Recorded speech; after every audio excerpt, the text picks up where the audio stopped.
Gyandeep YouTube channel पर आप सबका स्वागत है। आज मैं आप सबके लिए फिर से इस वीडियो में हिंदी साहित्य के 50 महत्वपूर्ण प्रश्नों को लेकर आई हूँ, जो कि सभी परीक्षाओं के लिए उपयोगी है। हिंदी साहित्य के आदिकाल, भक्तिकाल, रीतिकाल और आधुनिक काल से जो भी इम्पोर्टेंट क्वेश्चन एग्जाम में पूछे गए हैं, पूछे जाएंगे, उन प्रश्नों को मैं इस वीडियो में कराऊंगी। तो आप वीडियो को लास्ट तक जरूर देखें और वीडियो पसंद आए तो वीडियो को लाइक से सब्सक्राइब करना ना भूलें। मैंने इसी तरह हिंदी साहित्य पर बहुत सारे प्रैक्टिस सेट कराए हैं। अगर आप सारी वीडियो नहीं देखे हैं तो प्ले में जाके देख सकते हैं। आज की इस वीडियो में हम फिर से हिंदी साहित्य के 50 महत्वपूर्ण प्रश्नों को करेंगे। तो चलिए देखते हैं क्या है 50 क्वेश्चन। क्वेश्चन नंबर 1 है,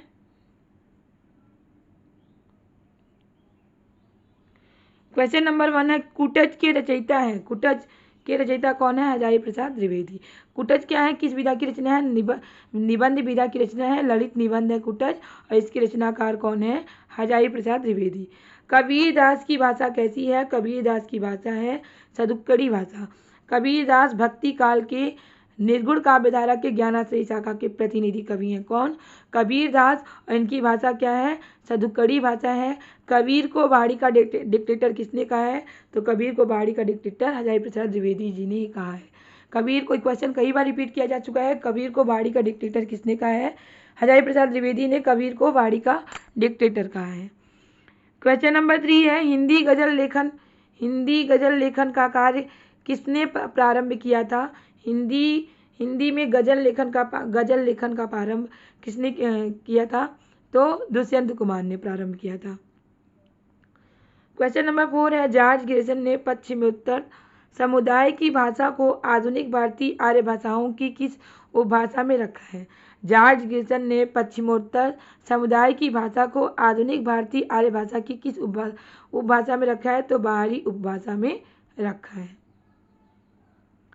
क्वेश्चन नंबर 5 है, शिवा बावनी के रचनाकार कौन है? शिवा बावनी के रचनाकार हैं भूषण, जो कि रीतिकाल के कवि हैं।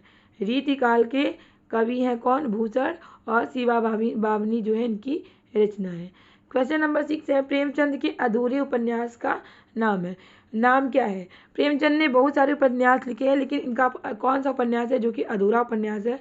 तो मंगलसूत्र जो इनका उपन्यास है अधूरा उपन्यास है। और प्रेमचंद को कथा सम्राट कहा जाता है। क्वेश्चन एग्जाम में पूछा जा चुका है कि कथा सम्राट किसे कहा जाता है? तो प्रेमचंद को कहा जाता है। और इनका अधूरा उपन्यास क्या है? मंगलसूत्र इनका अधूरा उपन्यास है। क्वेश्चन नंबर 7 है, कठिन काव्य का प्रेत किस कवि को कहा जाता है? कठिन काव्य का प्रेत केशवदास जी को कहा जाता है, जो कि रीतिकाल के प्रतिनिधि कवि माने जाते हैं। कौन? केशवदास रीतिकाल के प्रतिनिधि कवि हैं। और केशवदास को कठिन काव्य का प्रेत किसने माना है? तो रामचंद्र शुक्ल ने। कठिन काव्य का प्रेत किसने कहा है केशव को? तो रामचंद्र शुक्ल ने इन्हें कठिन काव्य का प्रेत कहा है। क्वेश्चन नंबर 8 है, भक्ति काल में ऐसा कवि हुआ जिसने अपनी भाव व्यक्त करने के लिए उर्दू, फारसी, खड़ी बोली आदि के शब्दों का मुक्त उपयोग किया। तो भक्ति काल में ऐसा कौन सा कवि हुआ जिसने अपनी भाव को व्यक्त करने के लिए उर्दू, फारसी, खड़ी बोली आदि शब्दों का मुक्त उपयोग किया? तो किसने किया? कबीरदास जी ने। क्वेश्चन नंबर 9 है, समानांतर कहानी के प्रवर्तक कौन है? समानांतर कहानी के प्रवर्तक हैं कमलेश्वर। कमलेश्वर जो है समानांतर कहानी के प्रवर्तक हैं। क्वेश्चन नंबर 10 है, हिंदी के पश्चात भारत की दूसरी सर्वाधिक बोली जाने वाली भाषा क्या है? हिंदी के पश्चात भारत की दूसरी सर्वाधिक बोली जाने मतलब सबसे ज़्यादा हिंदी बोली जाती है, और हिंदी के पश्चात दूसरी सर्वाधिक बोली जाने वाली भाषा क्या है? बांग्ला। क्वेश्चन नंबर 11 है, महाभोज रचना की प्रधान समस्या को उजागर करने वाले विकल्प को चुनिए। महाभोज की रचना की प्रधान समस्या को उजागर करने वाले विकल्प हैं राजनीतिक समस्या। राजनीतिक समस्या ही इसका प्रधान समस्या को महाभोज की रचना की प्रधान समस्या को उजागर करता है। क्वेश्चन नंबर 12 है, रामधारी सिंह दिनकर किस रस के कवि हैं? तो रामधारी सिंह दिनकर वीर रस के कवि हैं, और इन्हें द्वितीय राष्ट्र कवि भी कहा जाता है। किसे द्वितीय राष्ट्र कवि कहा जाता है? किसे? रामधारी सिंह दिनकर को। प्रथम राष्ट्र कवि किसे कहा जाता है? मैथिलीशरण गुप्त को। द्वितीय राष्ट्र कवि किसे कहा जाता है? रामधारी सिंह दिनकर को। और किस रस के कवि हैं? वीर रस के कवि हैं। उर्वशी इनकी प्रसिद्ध रचना है, और इसी रचना के लिए इन्हें ज्ञानपीठ पुरस्कार से सम्मानित किया गया था। क्वेश्चन नंबर 13 है, वेयर क्रोध का अचार या मुरब्बा है, यह कथन किसने कहा? तो बैर जो है पंक्ति है और पूछी जा रही है कि पंक्ति किसके द्वारा कही गई है, कथन किसके द्वारा कही गई है? तो बैर क्रोध का अचार या मुरब्बा है, रामचंद्र शुक्ल के द्वारा कहा गया है। क्वेश्चन नंबर 14 है, साखी की रचयिता क्या है? साखी शबद रामायणी के रचनाकार कौन है? कबीरदास। साखी शबद रामायणी किसमें संग्रहित है? बीजक इनकी जो रचना है इसमें संग्रहित है। और साखी शबद रामायणी किसके रचनाकार कौन है? कबीरदास जी है। क्वेश्चन नंबर 15 है, ज्ञानपीठ पुरस्कार पाने वाले हिंदी के प्रथम कवि कौन है? हिंदी का ऐसा कौन सा कवि है जिन्हें सबसे पहले ज्ञानपीठ पुरस्कार प्राप्त हुआ था? तो सुमित्रानंद पंत को सुमित्रानंद पंत ज्ञानपीठ पुरस्कार पाने वाले हिंदी के प्रथम कवि हैं। इन्हें प्रकृति का सुकुमार कवि भी कहा जाता है। प्रकृति का सुकुमार कवि भी कहा जाता है। किसे? सुमित्रानंद पंत को। और ज्ञानपीठ पुरस्कार पाने वाले हिंदी के प्रथम साहित्यकार हैं। क्वेश्चन नंबर 12 है, भारत भारती क्या है? काव्य है, काव्य विधा की रचना है। के रचयिता कौन है? रचनाकार कौन है? मैथिलीशरण गुप्त भारत भारती के रचनाकार हैं और इसी रचना के लिए इन्हें राष्ट्र कवि की उपाधि दी गई थी। इनकी जो रचना कौन सी है? भारत भारती रचना है। इसीलिए रचना के लिए इन्हें राष्ट्र कवि की उपाधि दी गई थी, इसलिए प्रथम राष्ट्र कवि माने जाते हैं। इन्हें राष्ट्र कवि की उपाधि किसने दी थी? महात्मा गांधी जी ने दी थी। क्वेश्चन नंबर 17 है, मनोविश्लेषणात्मक शैली की उपन्यास कौन है? उपन्यासकार कौन है? इलाचंद जोशी जो हैं मनोविश्लेषणात्मक शैली के उपन्यासकार हैं। क्वेश्चन नंबर 18 है, देवनागरी लिपि है। देवनागरी लिपि कैसी है? अक्षरात्मक लिपि है। किस तरह की लिपि है? अक्षरात्मक लिपि है। आपको ऑप्शन में बहुत सारे दिए रहेंगे, आपको अक्षरात्मक में टिक करना होगा। शब्दार्थक।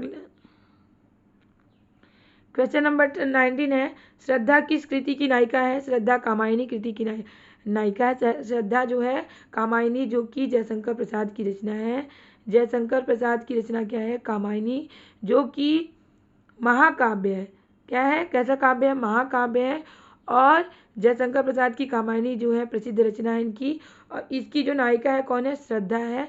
कामायनी से इनकी जो रचना है, जयशंकर प्रसाद की कामायनी जो रचना है, इससे ज़्यादातर क्वेश्चन पूछे जाते हैं। तो इस पर मैंने डिटेल पर वीडियो बनाया है, तो आप वीडियो देख सकते हैं, लिंक मैंने दे दिया है डिस्क्रिप्शन बॉक्स में। तो कामायनी पर के बारे में आप देख सकते हैं, सारे डिटेल में मैंने बताया है। क्वेश्चन नंबर 20 है, तुलसीदास ने अपनी रचनाओं में किसका वर्णन किया है? तो तुलसीदास के आराध्य कौन थे? राम जी थे। और अपनी रचनाओं में किसका वर्णन किया? इन्होंने राम का वर्णन किया है। और राम के क्या थे? भक्त थे, राम के उपासक थे। क्वेश्चन नंबर 21 है, कंचन तन धन वरन वर रहियो रंग मिली रंग जानी जाति सुभाष ही केसरी लाई अंग। उपर्युक्त पंक्ति किसकी है? तो पंक्ति दे दी गई है, देखिए यहाँ पे, और पूछी जा रही है कि पंक्ति किसकी है? तो पंक्ति बिहारी की पंक्ति है। बिहारी की पंक्ति है। बिहारी की एकमात्र रचना क्या है? सतसई। बिहारी सतसई इनकी एकमात्र रचना है, सतसई, और जो कि दोहों में है। कैसी है? दोहों में है। तो ये पंक्ति किसकी है? बिहारी की है। क्वेश्चन नंबर 22 है, ढाई आखर प्रेम के पढ़े सो पंडित होए। ये पंक्ति किस कवि की है? किस रचनाकार की है? तो ये पंक्ति कबीरदास की है। ढाई आखर प्रेम के पढ़े सो पंडित होए, ये प्रसिद्ध पंक्ति है और ये पंक्ति कई बार एग्जाम में पूछी जा चुकी है। क्वेश्चन नंबर 23 है, अवधी भाषा के सर्वाधिक लोकप्रिय महाकाव्य का नाम क्या है? अवधी भाषा में सर्वाधिक लोकप्रिय महाकाव्य क्या है? रामचरितमानस, जो कि अवधी भाषा में लिखी गई है। और किसकी रचना है? तुलसीदास की रचना है। तुलसीदास की रचना है। और कैसा है? महाकाव्य है। तुलसीदास की जो रामचरितमानस की रचना है, इसमें कितने कांड है? ये भी क्वेश्चन पूछा जाता है। इसमें 7 कांड है। सातों कांडों का क्रम आपको पता होना चाहिए, नाम पता होना चाहिए, क्योंकि इस तरह से क्वेश्चन एग्जाम में पूछे जाते हैं रामचरितमानस के कांड से। क्वेश्चन नंबर 24 है, अपभ्रंश का वाल्मीकि किसे कहा जाता है? स्वयंभू को अपभ्रंश का वाल्मीकि कहा जाता है, जो कि अपभ्रंश के आदि कवि भी कहे जाते हैं। और रामकुमार वर्मा ने इन्हें हिंदी का प्रथम कवि माना है। पौमचरी जो है इनकी प्रसिद्ध रचना है। पौमचरी किसकी रचना है? तो पौमचरी स्वयंभू की रचना है, जो कि आदिकाल के कवि हैं। क्वेश्चन नंबर 25 है, प्रथम सूफी प्रेमाख्यानक काव्य के रचयिता कौन है? मुल्ला दाऊद जो है प्रथम सूफी प्रेमाख्यानक काव्य के रचयिता हैं। क्वेश्चन नंबर 26 है, बिहारी निम्नलिखित में से किस काल के कवि हैं? तो मैंने ऊपर आपको बताया कि बिहारी रीति काल के कवि हैं और बिहारी सतसई इनकी एकमात्र रचना है जो कि दोहों में है। क्वेश्चन नंबर 27 है, ध्रुव स्वामिनी नाटक के रचनाकार कौन है? जयशंकर प्रसाद। जयशंकर प्रसाद की जो रचना है ध्रुव स्वामिनी, ये नाटक विधा की रचना है और इसके रचनाकार कौन है? जयशंकर प्रसाद। जयशंकर प्रसाद छायावाद के कवि हैं, इन्हें छायावाद का जनक कहा जाता है। छायावाद का जनक किसे कहा जाता है? तो जयशंकर प्रसाद को कहा जाता है। क्वेश्चन नंबर 28 है, बिपाशा पत्रिका नामक प्रकाशन किस प्रदेश में होता है? बिपाशा पत्रिका का प्रकाशन किस प्रदेश में होता है? उत्तर प्रदेश में होता है। क्वेश्चन नंबर 29 है, शेष कादम्बरी के रचनाकार कौन है? शेष कादम्बरी के रचनाकार है अलका सरावगी। क्वेश्चन नंबर 30 है, निम्न में से किस पुस्तक में भ्रमर गीत का प्रसंग है? कौन सी ऐसी पुस्तक है जिसमें भ्रमर गीत का प्रसंग है? सूरसागर, जो कि सूरदास की रचना है। किसकी रचना है? सूरदास की रचना है सूरसागर। सूरसागर साहित्य लहरी इनकी प्रसिद्ध रचना है और सूरसागर में ही भ्रमर गीत का प्रसंग है। क्वेश्चन नंबर 31 है, चंदन विश्व व्यापत नहीं लिपटे रहत भुजंग, पंक्ति किसकी है? तो ये पंक्ति रहीमदास की है और ये भी प्रसिद्ध पंक्ति है, चंदन विश्व व्यापत नहीं लिपटे रहत भुजंग। क्वेश्चन नंबर 32 है, गीतांजलि के रचनाकार कौन है? रविंद्रनाथ टैगोर गीतांजलि के रचनाकार हैं। क्वेश्चन नंबर 33 है, शिव शंभू के चिट्ठे। शिव शंभू के चिट्ठे से संबंधित रचनाकार कौन है? बाल मुकुंद गुप्त शिव शंभू चिट्ठे के रचनाकार हैं। क्वेश्चन नंबर 34 है, रामचरितमानस किस भाषा में लिखी गई है? रामचरितमानस अवधी भाषा में लिखी गई है। ऊपर हमने चर्चा किया है कि रामचरितमानस तुलसीदास जी की रचना है। इसमें 7 कांड हैं और 21 भाषा में लिखी गई है, अवधी भाषा में लिखी गई है। क्वेश्चन नंबर 35 है, जन्मेजय का नाग यज्ञ किसकी कृति है? जन्मेजय का नाग यज्ञ जयशंकर प्रसाद की कृति है। क्वेश्चन नंबर 36 है, छायावादी कवियों में जब आध्यात्मिक प्रेम को अपनी कविताओं में व्यक्त किया तो ऐसी कविताओं को किस वाद के अंतर्गत रखा गया? तो ऐसी कविताओं को रहस्यवाद के अंतर्गत रखा गया। क्वेश्चन नंबर 37 है, काव्य क्षेत्र में प्रबंध शिरोमणि की उपाधि किसे दी गई है? काव्य क्षेत्र में प्रबंध शिरोमणि की उपाधि मैथिली शरणगुप्त को दी गई है। प्रबंध शिरोमणि की उपाधि मैथिली शरणगुप्त को दी गई है। किस क्षेत्र में? काव्य क्षेत्र में। क्वेश्चन नंबर 38 है, तोड़ती पत्थर क्या है? कविता है। इसके कवि कौन है? सूर्यकांत त्रिपाठी निराला। निराला का पूरा नाम क्या है? सूर्यकांत त्रिपाठी निराला। ये क्या है? छायावादी कवि हैं। ये भी क्या है? छायावादी कवि हैं और इन्हें क्या कहा जाता है? इन्हें क्रांतिकारी कवि भी कहा जाता है। क्रांतिकारी कवि भी इन्हें कहा जाता है। क्वेश्चन नंबर 39 है, रसिक प्रिया के रचयिता कौन है? केशवदास रसिक प्रिया के रचयिता है। रामचंद्रिका भी इनकी प्रसिद्ध रचना है। क्वेश्चन नंबर 40 है, आनंद कादम्बिनी पत्रिका के संपादक कौन है? बद्री नारायण चौधरी प्रेमघन जो हैं आनंद कादम्बिनी पत्रिका के क्या है? संपादक हैं। प्रेमघन का पूरा नाम पूछ लिया था एग्जाम में। प्रेमघन का पूरा नाम है बद्री नारायण चौधरी प्रेमघन और ये आनंद कादम्बिनी पत्रिका के क्या है? संपादक है। क्वेश्चन नंबर 41 है, धातु सेन प्रसाद के किस नाटक का पात्र है? प्रसाद का ऐसा कौन सा नाटक है जिसका पात्र धातु सेन है? तो स्कंदगुप्त इनका नाटक है, ऐतिहासिक नाटक है जयशंकर प्रसाद का और धातु सेन इसी नाटक का क्या है? पात्र है। क्वेश्चन नंबर 42 है, कबीर किस काव्यधारा के कवि हैं? कबीर ज्ञान मार्गी शाखा के कवि हैं, यानी संत काव्यधारा के कवि हैं कबीरदास जी। भक्ति काल की निर्गुण काव्यधारा के ज्ञानाश्रयी शाखा के कवि हैं। संत काव्यधारा के कवि हैं कौन? कबीरदास जी। क्वेश्चन नंबर 43 है, डॉक्टर कृष्ण शंकर शुक्ल ने आचार्य केशवदास पर एक समीक्षात्मक पुस्तक लिखी है। उस पुस्तक का नाम क्या है? तो डॉक्टर कृष्ण शंकर शुक्ल ने केशवदास पर कौन सी समीक्षात्मक पुस्तक लिखी है? तो केशव की काव्य कला। केशव की काव्य कला डॉक्टर कृष्ण शंकर शुक्ल ने आचार्य केशवदास पर लिखी है, जो कि क्या है? कैसी पुस्तक है? समीक्षात्मक पुस्तक है। क्वेश्चन नंबर 44 है, बालकृष्ण भट्ट द्वारा संपादित पत्रिका का नाम क्या है? बालकृष्ण भट्ट द्वारा संपादित पत्रिका हिंदी प्रदीप। ये इंपॉर्टेंट क्वेश्चन है, इसे नोट कर लीजिएगा और वीडियो को लाइक से सब्सक्राइब करना ना भूलिएगा क्योंकि आप लोग भूल जाते हैं। तो बालकृष्ण भट्ट द्वारा संपादित पत्रिका का नाम है हिंदी प्रदीप और ये कहाँ से प्रकाशित हुई थी? प्रयाग से प्रकाशित हुई थी। कब प्रकाशित हुई थी? 1877 में। क्वेश्चन नंबर 45 है, हिंदी प्रदीप के मुख पृष्ठ पर लिखा होता है, क्या लिखा होता है? शुभ सरस देश संदेह पूरित प्रकट है आनंद भरे। हिंदी प्रदीप के मुख पृष्ठ पर शुभ सरस देश संदेह पूरित प्रकट है आनंद भरे, यही लिखा होता था। क्वेश्चन नंबर 46 है, बद्री नारायण चौधरी प्रेमगन द्वारा संपादित पत्रिका क्या है? आनंद कादम्बिनी।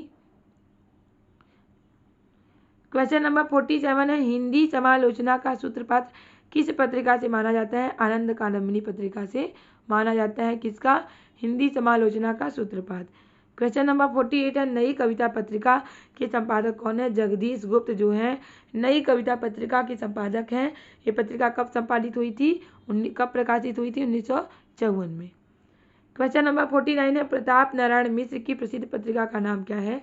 ब्राह्मण प्रताप नारायण मिश्र की प्रसिद्ध पत्रिका है। पत्रिका से भी क्वेश्चन पूछ लिए जाते हैं एग्जाम में, तो आपको पता होना चाहिए कौन किस पत्रिका के संपादक हैं। तो प्रताप नारायण मिश्र जो हैं ब्राह्मण पत्रिका के संपादक हैं, और ये पत्रिका कब प्रकाशित हुई थी? 1883 में। लास्ट क्वेश्चन 50 है, सरस्वती पत्रिका का प्रकाशन कब हुआ था? सरस्वती पत्रिका का प्रकाशन हुआ था 1900 में, 1900 ईस्वी में हुआ था। कहाँ से हुआ था? इलाहाबाद से। जब 1900 ईस्वी में सरस्वती पत्रिका का प्रकाशन हुआ था तो इसके संपादक कौन थे? श्याम सुंदर दास। श्याम सुंदर दास इस पत्रिका के संपादन थे। तो अगर क्वेश्चन पूछा जाएगा कि सरस्वती पत्रिका के प्रथम संपादक कौन है, तो श्याम सुंदर दास पे आप लोग को टिक करना है, महावीर प्रसाद द्विवेदी पर टिक नहीं करना है। महावीर प्रसाद द्विवेदी 1903 ईस्वी में सरस्वती पत्रिका के संपादक बने थे। तो पहले संपादक कौन है? बाबू श्याम सुंदर दास। एक लास्ट क्वेश्चन आप लोगों के लिए है, आप लोग को इसका आंसर बताना है। अगर आपको आंसर पता है तो कमेंट बॉक्स में आंसर जरूर बताइएगा, इससे आपकी तैयारी कैसी हो रही है पता चलेगा। तो क्वेश्चन है, किस कवि को अभिनव जयदेव के नाम से जाना जाता? कौन से कवि अभिनव जयदेव के नाम से जाने जाते हैं? विद्यापति, भवभूति, नरसिंह मेहता, रविदास। तो आपको आंसर अगर पता है तो कौन सा ऑप्शन सही है कमेंट बॉक्स में जरूर बताइएगा। तो उम्मीद है कि आपको वीडियो जरूर पसंद आया होगा। वीडियो पसंद आया तो वीडियो को लाइक से सब्सक्राइब करना ना भूलें, क्योंकि आपका लाइक से सब्सक्राइब ही हमें मोटिवेट करता है इस तरह के क्वेश्चन, इस तरह के टॉपिक लाने के लिए, जिससे आपकी अच्छी तैयारी हो सके और आप अपने एग्जाम में सफल हो सके। इसी तरह के क्वेश्चन, इसी तरह के टॉपिक की तैयारी करने के लिए हमारे चैनल से जुड़े रहें। तब तक के लिए मिलते हैं नेक्स्ट क्लास में। बाय।